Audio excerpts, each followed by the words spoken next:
part, dealing with the issue of a revolution against infanticide, come to a very mixed result in the case of the revolution against slavery, as we saw. And in the present case, we're dealing with a revolution which is philosophical, and in the nature of the influence of philosophers, that meant that it had no real prayer of winning during its own time. And in fact, we'll see that the line of analysis that we're going to be talking about today took many centuries to develop, to be applied to actual policies, and is still simply a contender for contention, not a settled point of view. What brought about this renewed question about warfare, and what I would describe as a philosophical revolution against the logic of warfare, was the increase of both private and also public violence during the course of the Middle Ages. To some extent, this was the result of the fact that the Roman Empire viewed the lands of what we now call Europe as being a kind of backwater of their rule. They didn't see it under threat of particular violence, except from time to time. They saw their primary military competition coming from the east, and for that very reason they had moved their capital from Rome to Constantinople, which we presently call Istanbul. They also saw the lands, for example, of Gaul, which we now call France, as being a place basically of agricultural development that could be left to sort itself out. This was the reason for which you saw an arrangement of feudalism settle in on European society. Sometimes this is called the feudal system, but one of its major marks was that it was not very systematic. That is, it was based very much on the notion of tradition, first of all. If you had been on the land for a long time, that meant not so much that the land belonged to you as that you belonged to the land, especially if you were a serf. In addition to tradition, it was also an arrangement that prioritized the direct loyalty of one person to another. Lord to knight, knight to lord, both of them to the papacy. That is a system in which you had a whole series of private and semi-private armies vying with one another for influence. The possibility of local warfare and regional conflict was very high. And in addition to that, warriors liked to prove their mettle by going to war for fun. Today, we call these tournaments. In their own time, they were a matter of deadly confrontation, and therefore there is a great deal of legislation passed against tournaments during the Middle Ages. Jousting was an extremely dangerous business, which had relatively little effect. In addition to that kind of warfare, there was also, by the time that we are about to look at, namely the declaration of the First Crusade, by the time of the declaration of the First Crusade, there had also been a series of wars fought between the papacy itself and the Holy Roman Emperor, that is, the representative of the Roman Empire in Europe. They were battling over the issue of who exactly should appoint a bishop. Why was that a matter of dispute? Because a bishop was both a public figure who wielded considerable influence economically and politically, and at the same time, he was also an ecclesiastical figure. So it was not understood as a matter of course that the papacy should be making those appointments. Kings especially picked up the option of naming whom they liked to particular positions. The strife between papacy and monarchy became so great that armies took up weapons against one another. The Pope, who was involved at the time, invited the soldiers from Normandy to come to his aid. They were happy to go to Rome for his aid, and while they were in Rome, they also decided to sack the city. Because, after all, to the victor belong the spoils. So there's a major problem of containing military violence inside Europe within the 11th century. And what we'll see is that the Pope of this time, specifically 1095, Urban II, who had a living memory of the dispute I just referred to, which was called the investiture controversy. That is, the issue of who gets to invest a bishop with the authority concerned.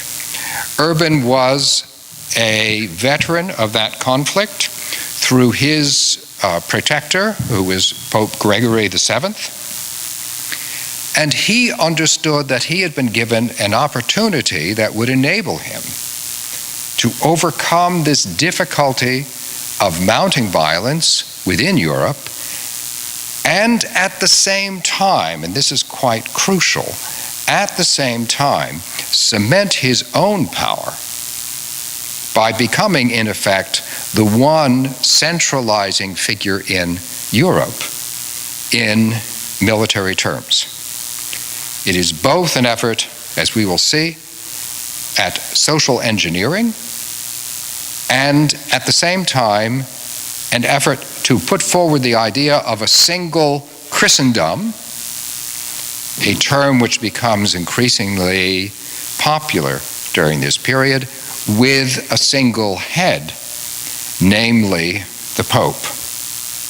And so he actually calls a synod in Clermont in France, where he himself had come from. It's about directly in the middle of France. It's very much a French-dominated crusade, the first one. It is for this very reason that if you look at accounts of the Crusades written from the point of view of the Muslim opposition, they will refer to the enemy as the Franks, because they see the Frankish forces as being in the very lead, the tip of the spear of this invasion.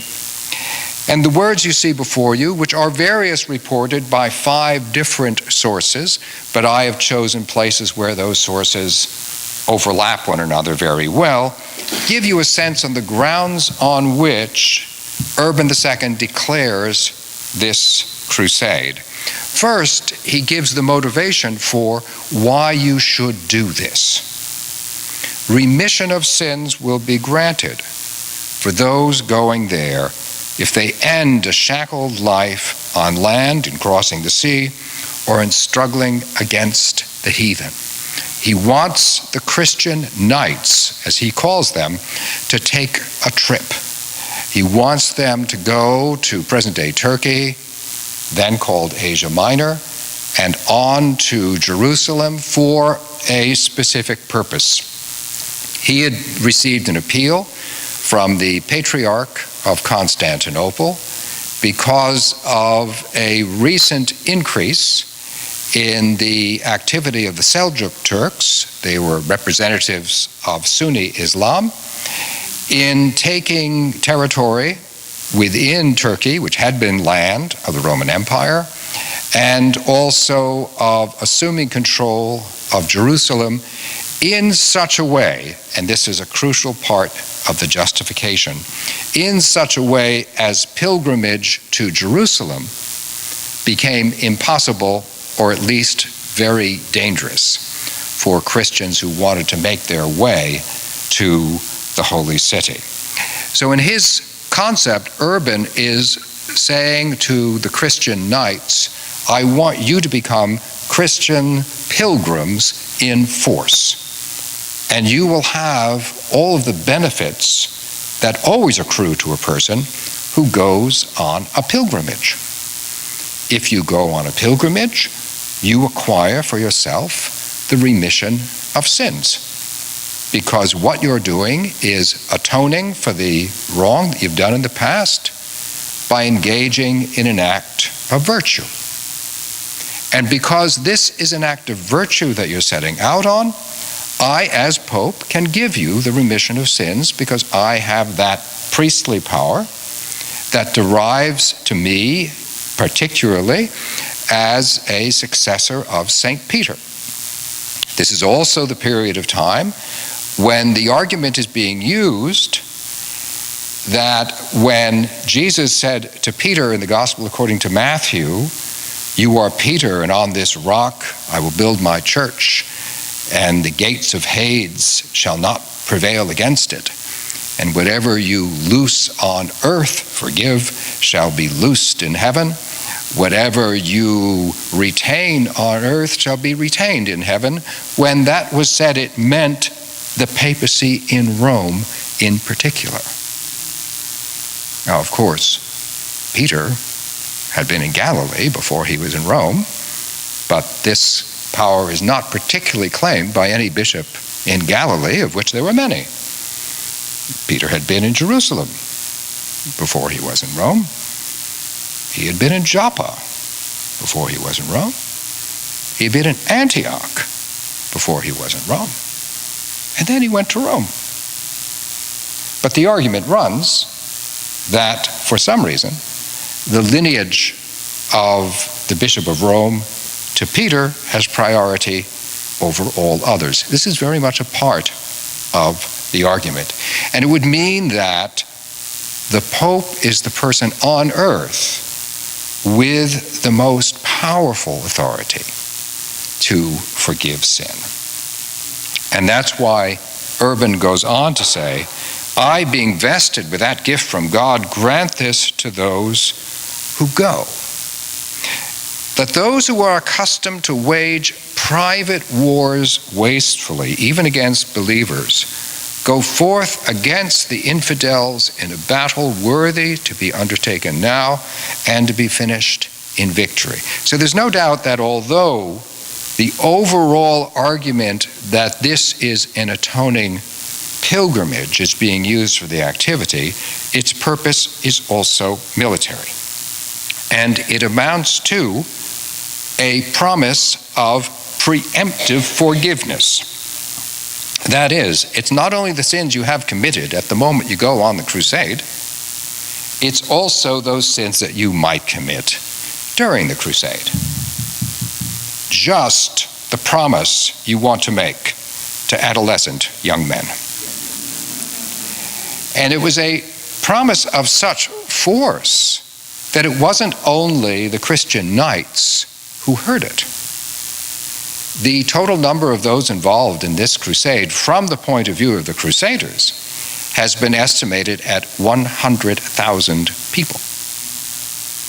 People who left their farms, left their ordinary work, and went in search of this extraordinary promise of an atonement for sin, such as was not ordinarily available.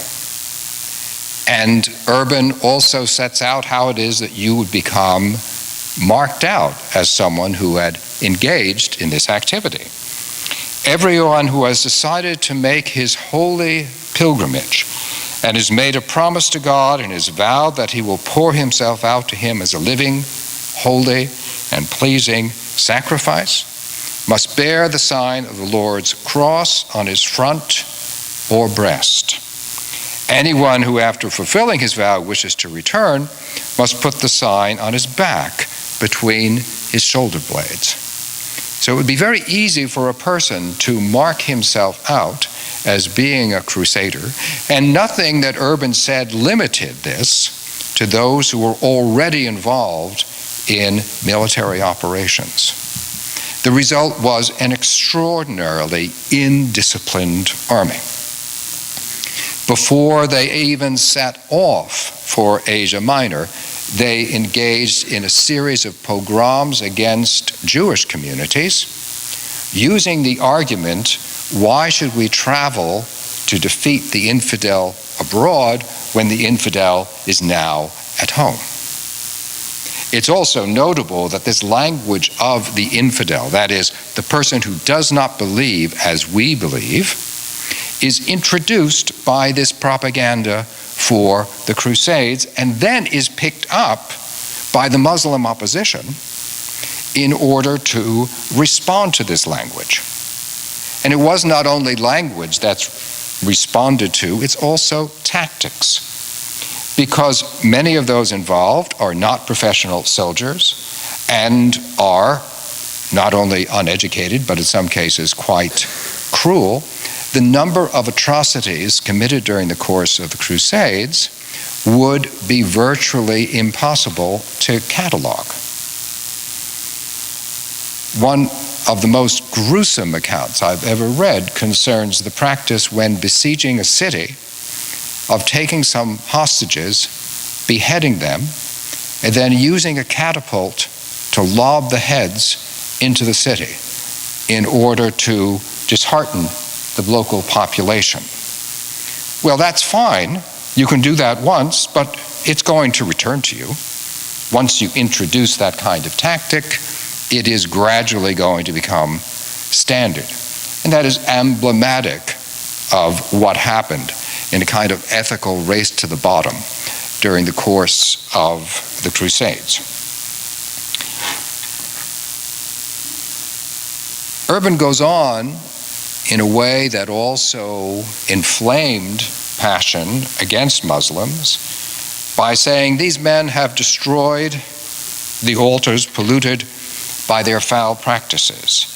They have circumcised the Christians, either spreading the blood from the circumcisions on the altars or pouring it into the baptismal fonts. And they cut open the navels of those whom they choose to torment with loathsome death, tear out their most vital organs, and tie them to a stake, drag them around and flog them before killing them as they lie prone on the ground with all their entrails out. What shall I say of the appalling violation of women? Now you're saying this to crowds of people in the middle of the French countryside, and of course they're going to believe it.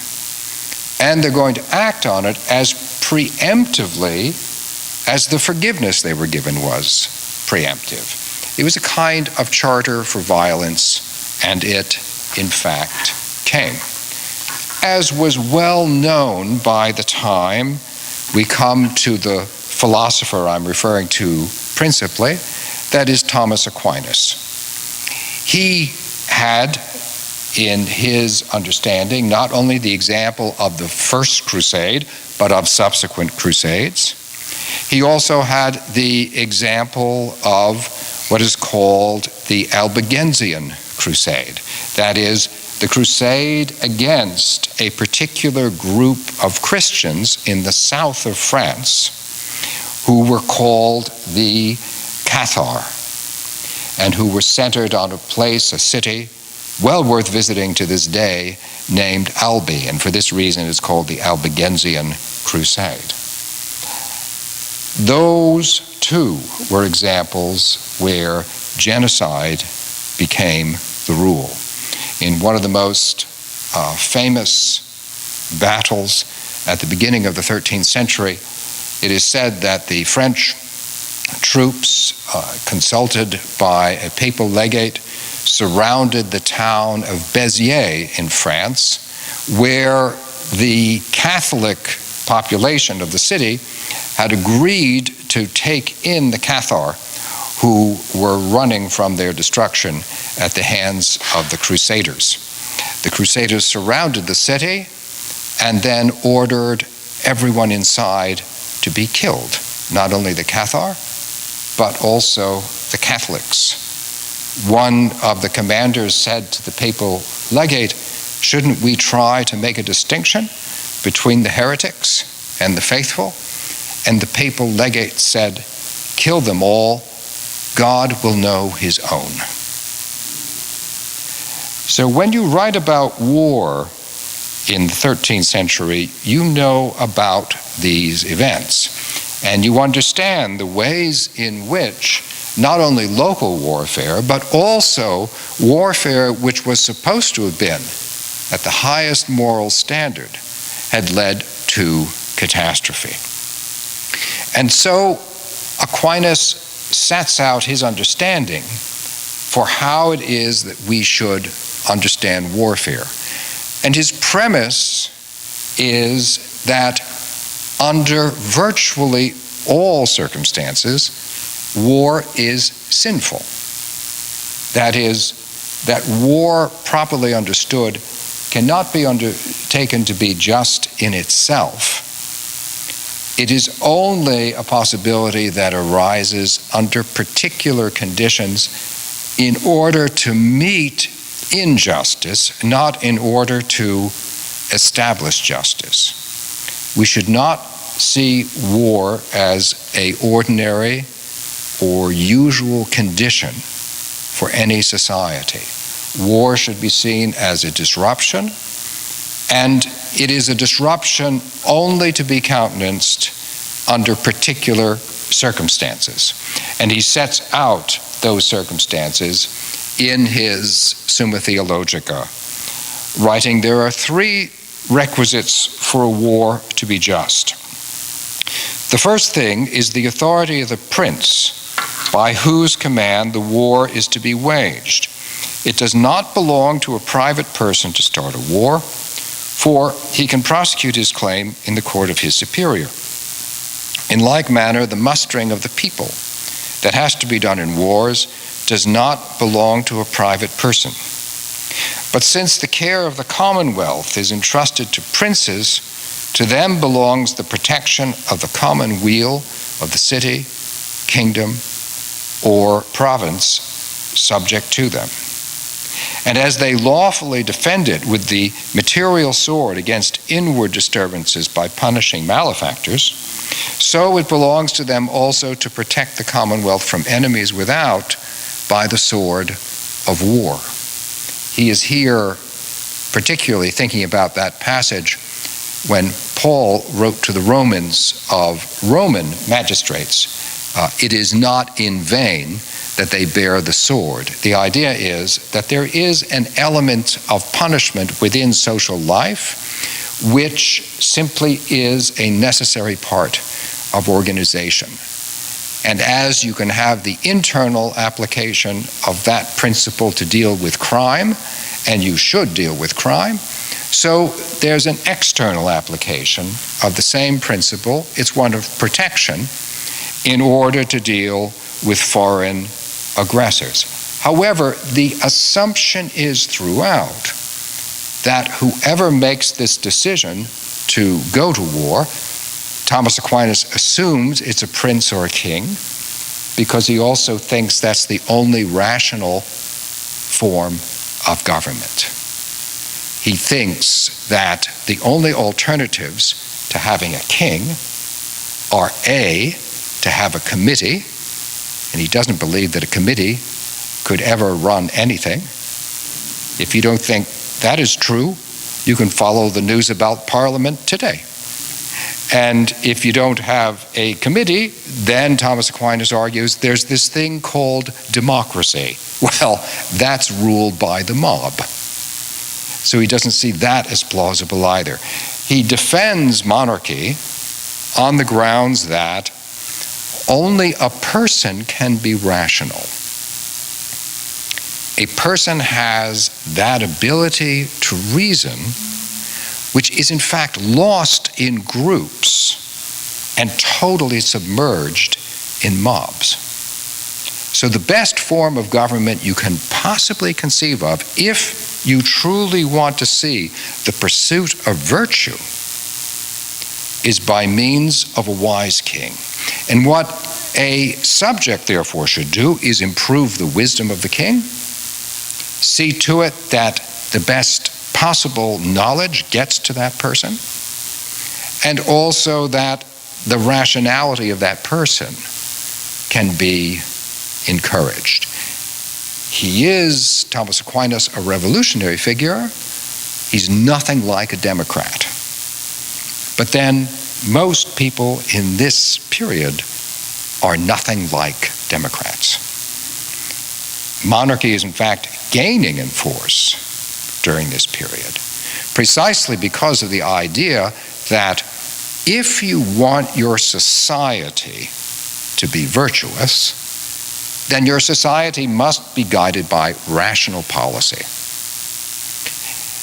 And one of the fronts that Thomas Aquinas is operating along is that political desire to see to it that society is attuned to the quest for virtue, what Aristotle called arete, excellent. The excellence of a person, of any individual, is only possible because within that person's culture, there is also a quest for excellence. An entire society needs to be appropriately oriented for the practice of arete to happen anywhere. In this regard, Thomas Aquinas is searching for principles that will enable his society and other societies to come to grips with what they do, not simply on the basis of tradition, but on the basis of a collective, rational quest for excellence. And he believes that if you can sort out the attitude towards warfare, that would be an enormous advance in the quest for this excellent. And so he says the second requisite is a just cause, so that they who are assailed should deserve to be assailed for some fault that they have committed. That is, war should have a real cause, not a pretext. There should be a proportionate relationship between what has been done to a prince who might declare war and his decision that he will declare war. If it is a slight violation, if it is an inadvertent act by one of the opposite prince's generals, if it is a local border dispute that broke out simply because people had been a little bit too zealous about their particular duties, these would not be appropriate causes for war because they're entirely disproportionate to the original act. And he goes on and says, hence Augustine says, just wars are usually defined as those which avenge injuries in cases where a nation or city has to be chastised for having either neglected to punish the wicked doings of its people or neglected to restore what has been wrongfully taken away, for example, territory. One of the reasons at this moment that Aquinas is particularly citing Augustine is that Augustine's entire orientation was not in favor of Aristotle and the quest for excellence, as in Thomas Aquinas, but rather was in terms of Plato. That is, how can you make our current society, the way it presently is, accord more with the teachings of God? Aquinas obviously doesn't disagree with that, but he thinks you need more than the desire to tell people that they have to follow the example of God. They actually need policies that can be crafted so that policy will be a rational disposition of all the resources at the command of the person and at the command of the particular society.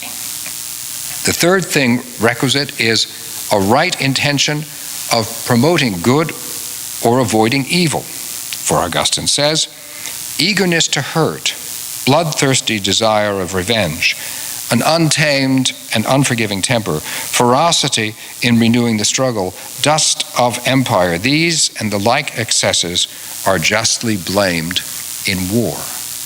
That is, if the intention is not in line with the quest for justice, which is the substantial arete of any society, then war should not be conducted at all. And then he has to think about ways in which you might argue that war is something you should not have recourse to, even when these conditions are met. And you can see in the smaller print within this paragraph on page 2 that he thinks through the ways in which you might object to his position by wishing to go further in an argument against all kinds of warfare. Why should we go to war even when there is a just cause? Why should we not simply accept that evil exists? And so he says, to the objection from the text that all who take the sword shall perish with the sword. This is what Jesus says to his disciples in the Gospel according to Matthew. They are citing an Aramaic proverb. It is to be said, as Augustine says, that he takes the sword who, without either command or grant of any superior or lawful authority, arms himself to shed the blood of another. In other words, when you talk about taking the sword, that means you make the personal decision of recourse to violence. Then Aquinas contrasts that by saying, but he who uses the sword by the authority of a prince or judge, if he's a private person, or out of zeal for justice and by the authority of God, if he's a public person, does not take the sword of himself, but uses it as committed to him by another. In other words, he's back to this argument that you can really only go to war in the interests of the common benefit, the common weal. You are not going to war for personal vengeance. If you did, that would fail on all three counts of what could be used to justify warfare. And then he says, to the objection from the text, also from Matthew's Gospel, I say to you not to resist evil. It is to be said, as Augustine does, that such precepts are always to be observed in readiness of heart, so that a man be ever ready not to resist if there be occasion for non-resistance. But sometimes he must take another course in view of the common good, or even in view of those with whom he fights. This perspective of the commonality is again key to Aquinas' understanding of how it is that an entire community should be attempting to work out its own excellence by only going to war when occasion absolutely demands. And he sets out these demands in a way that lie in obvious contrast to the view which says, and this was articulated by Urban II, to the view that says the way to deal with warfare is to organize it and to pursue it more centrally. Then that results in a stronger, more just body politic. War is a reasonable instrument of improvement for a society. Aquinas is arguing, and this is his philosophical revolution, Aquinas is arguing that is not true. Now, on the face of the matter, Aquinas has not won, because you can easily see the logic of Urban II used until this day. And I mean literally until this day. After the attack of 9/11, the president of the time, George W. Bush, asked others, nations in the West, to join with him in his crusade against terror. which he waged by invading Afghanistan. We have been, as a nation, in Afghanistan much longer than the Crusaders were in the Holy Lands during the First Crusade. They were over and done in 5 years. We've been there since 2001. We are presently in negotiation with the Taliban, the same people we removed from government, to return to government. Now, you could argue in the case of the Crusades that there were ancillary benefits that came to the West as a result of their contact, albeit violent contact, with Islam.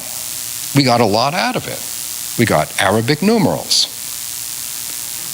We got a great deal of very good science, especially in the field of chemistry. We got Aristotle. But it would be difficult to argue that there are even any ancillary benefits coming out of the alleged crusade into Afghanistan. But whatever one thinks of that particular decision, I know, we got Osama bin Laden. He was in, that's right, Pakistan. Anyway, you had all of these elements that make you wonder what causes the confidence in this position of Urban II, which is revived repeatedly when the language of crusade is used, which it is very frequently. We like to refer to the crusade, we like to refer to the sacrifices, as Urban II does, of those who go to war, because then it's possible to conceive of war as being a purifying instrument of the culture. And Thomas Aquinas is suggesting it is not. That the pursuit of excellence doesn't come with war. The pursuit of excellence comes with knowing when to pursue war and when not to. Of course, then, in his time, he has to deal with a particular problem. However will he deal then with the Crusades? Because after all, he's a Dominican friar working in Paris. He likes his job. He's had a difficult enough time in Paris already. It's a tough town at the best, but in addition to that, Thomas Aquinas is himself the foremost Aristotelian of his time in the West. He has been urging Christian theology to adopt Aristotle, including with this idea of the collective arete as being at the center of society. He has to be able to deal with the question of the Crusades without overtly criticizing the papacy to the point of saying this was clearly an unjust war. But, let's face it, if you applied his strictures of the conditions of war to the Crusades, you would come up with the result that they were not a virtuous decision to make. But he can't quite openly say that. And so, instead, he deals with the question that actually opens Urban's own statement that I referred to earlier on, this capacity of the Pope to give you an indulgence. The capacity of that person to say on God's behalf, the punishment for sin that you had in fact incurred because of your action is now remitted. That will not have any bearing on you, your conduct, or your status. By the way, you can still get indulgences. Every couple of years, I have a student at the college who likes to go to the pilgrimage to St. James of Compostela. And I tell them, if you do that long walk, make sure you go to the final Mass, because it's a gorgeous cathedral. You will see the most magnificent thurible for dispersing incense you will ever see in your life. It's literally tons. The King of Spain comes. It is a wonder. And you'll be given a seal of indulgence. that because you have engaged in this pilgrimage to Compostela, now look, you're not going to shed any Muslim blood, I'm not saying that, but because you went on this pilgrimage to Compostela, you are now freed from these sins. So the practice of the indulgence has survived very well indeed. In fact, interestingly, it was all brought together in the wake of various challenges by people named things like Luther and Calvin. It was all brought together at the Council of Trent during the 16th century. And it was at that council, centuries after he wrote, that Thomas Aquinas was finally accepted as being the doctor of the church, the person who primarily articulates Catholic theology. That never would have occurred in his own time. Gives you an idea of how long it takes to get a philosophical revolution done. But it did get done. And one of the ways it got done was that just as Aquinas sets out conditions of just war, he also deals with conditions of just indulgence, as you can see in the last entry on page 2. For an indulgence to benefit anyone, however, 3 things are required. First, a cause that appertains to the honor of God or for the necessity or utility of the church. Clearly, that's going to be within a rather restricted set of possible occasions. Second, authority in him who grants it. The Pope principally, others insofar as they receive either ordinary or commission, that is, delegated power from him. Thirdly, it is required that the one who wishes to receive the indulgence should be in the state of charity.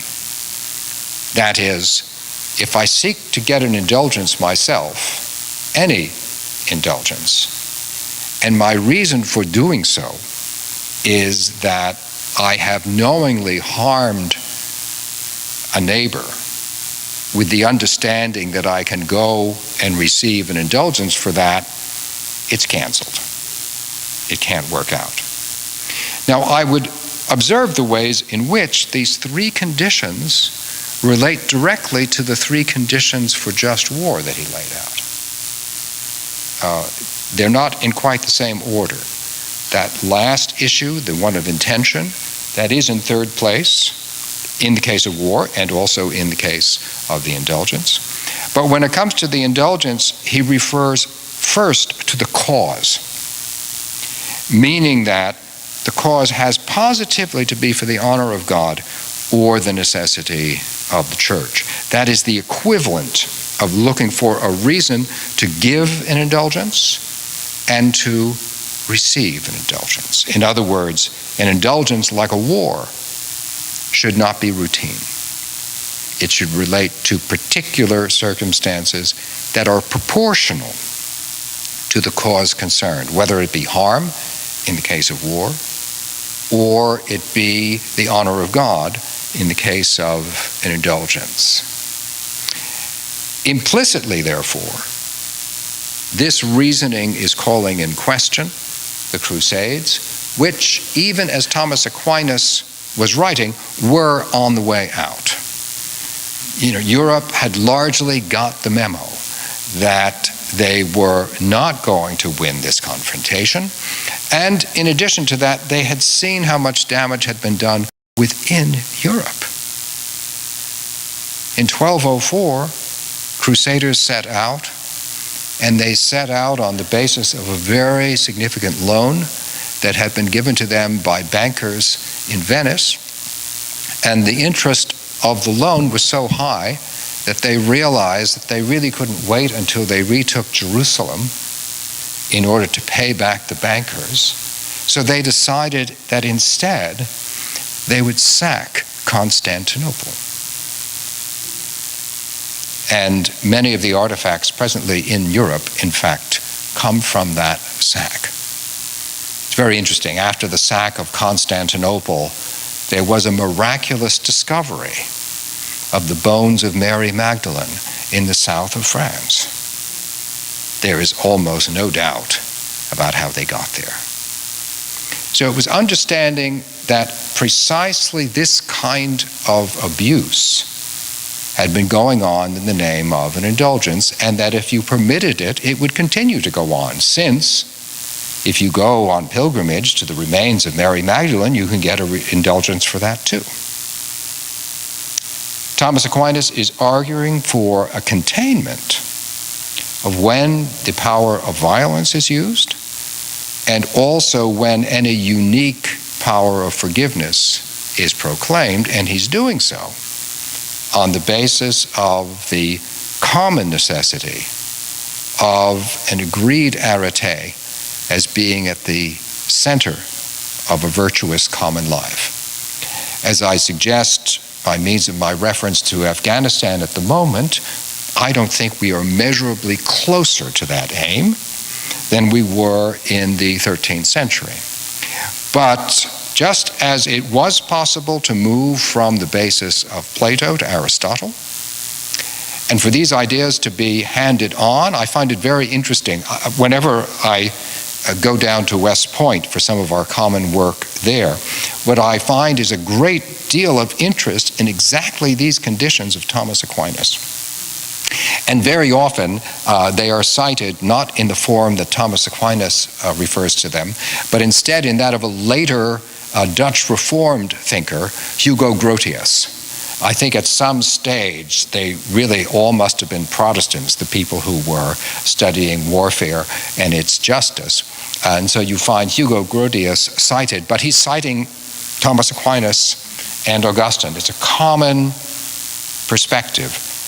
And one reason for that is that for all that Catholicism and Protestantism disagree with one another, and they do so profoundly, there has been, since the 16th century, a common acceptance of the ideas of Aristotle, and in particular his view of the way in which the entire of any given human society needs to be animated by a common quest of justice, not just by conflicting interests. If that revolution could find more support on the ground, it might not be a bad thing. Thank you very much for coming.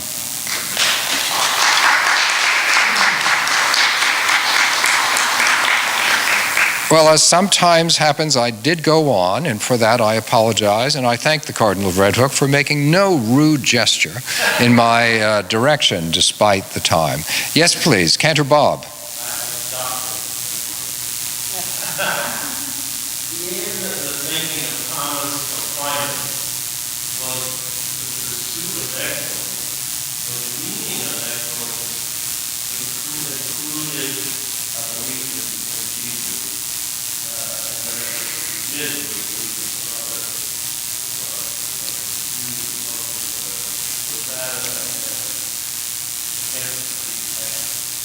This is an excellent question which I'm going to repeat for the tape. Within the view of Thomas Aquinas, since the whole of society is designed with the focus of arete, of excellence in mind, would that excellence have to include faith, namely Christian faith, faith in Jesus? And here Aquinas makes a distinction which has largely been brought on to a great deal of political theology since the time of Aquinas. He is well aware that Aristotle was not a teacher of the church.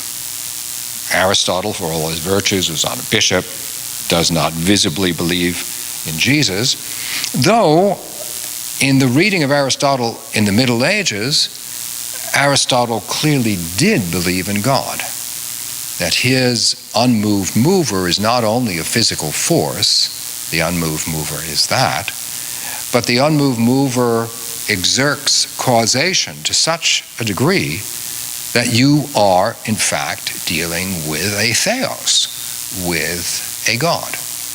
And Aquinas and most thinkers of his time do not regard the denial of God as being a defensible position. So within his understanding of the commonality of excellence, there is the assumption that you're going to be rational, preferably Aristotelian, but if you're a Platonist, we'll allow you to stay. And also in that sense that you are also a theist. In the pursuit of excellence of any person or of any society, there is also the difficulty in Aristotle of determining what the correct way forward is. And this is what leads Aristotle to develop his idea of always attempting to moderate your behavior in order to discover the mean between excesses. For example, he deals with the question of courage. What is the nature of courage? He argues that you can't discover courage in itself within yourself on the battlefield. And Aristotle assumes, as do most people of his time, that at some time in your life you're going to be on the battlefield. This occurs. And so Aristotle says a person of courage is aware of fear. Because if you're not aware of fear, it's not that you're brave, it's that you're stupid. So a person of courage is aware of fear and yet does not permit himself, he thinks of men because he's warfare, does not permit himself to be governed by the fear. But also, if you're in the midst of warfare, there are acts which you might well undertake impulsively or because you're rash. That too is to be avoided because a rash action in warfare is just a suicidal action. So in Aristotle's understanding, you are always attempting to find the middle way in that sense, not in the sense that it's a compromise. Courage is not the compromise between cowardice and rashness, but cowardice and rashness show you the way towards courage, which you can only perform in the act of courage. A society is placed in a very similar situation where it might have to decide, for example, how should you react towards the coming into your community of people from outside, not enemies, but simply people from outside. Should your reaction simply be they are to be enslaved, because that will take care of the problem and it will immediately benefit us? Or should it be that we should find a way to incorporate these people such that they immediately have a standing commensurate with someone else who might even be a citizen of our particular polis, our particular city? Neither of those was ever undertaken in antiquity. In antiquity, there was always a discussion on a collective level. One of the consequences of thinking along the lines of Aristotle that Thomas Aquinas insists upon is that it makes you extremely aware of your own uncertainty, that you should always be attempting to discover what courage is in a given position, if you are individual, and if you're a society, always attempting to discover what the appropriate reception of a stranger might be. It's important to get the right decision in both those kinds of case, but also you don't know what the right decision is from the outset. It's constantly done by discernment. And for Thomas Aquinas, that is your natural state. Naturally speaking, you are well aware that there are things that you don't know. However, having said that, in addition to nature, the human mind is also open to other realities. The human mind is at times capable of being enlightened by grace. And the distinction between nature and grace is a vital one in Thomas Aquinas' thinking. It's one that leads him to believe that faith is something that comes to a person by grace. You can make rational decisions about how many times to clean your teeth. You really can't make a rational decision about whether you believe in Jesus. He operates in the conviction that grace is always of a disposition to complete and fulfill nature. But he doesn't think that you can get to grace from nature, nor does he think that nature is overridden by grace. So for that reason, Thomas Aquinas just opens up the possibility that there ought to be a clear place for freedom of conscience. He opens the possibility. He doesn't quite yet put a lever in that opening and crack open the possibility of tolerance. But we'll see next week that one of his followers did exactly that. Yes, please.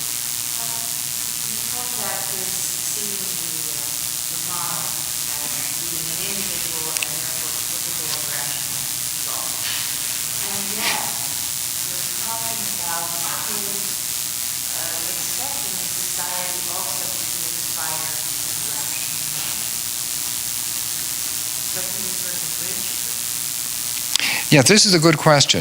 As the questioner remarks, Thomas Aquinas believed that the most rational form of government is monarchy, because only a single monarch, he's thinking king, only a single monarch can be rational.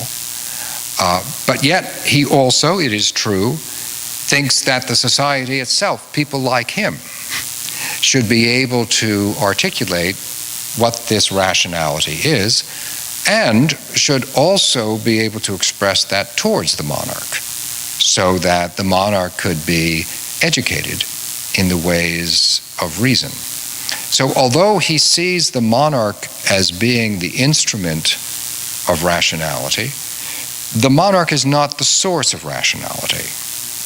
You want him to be influenced by those around him. You want his information to be good. You want your monarch also to be in a state of grace. You want all of the advantages of nature and grace to be behind the monarch when he acts, since we know very well that however rational a person might be, people make errors. And therefore you want to attempt to protect the king above all from error, since an error on his part can be catastrophic. And now the Cardinal of Red Hook is making that sign towards me. So I'll have to say I'll see you next week. Thank you for coming.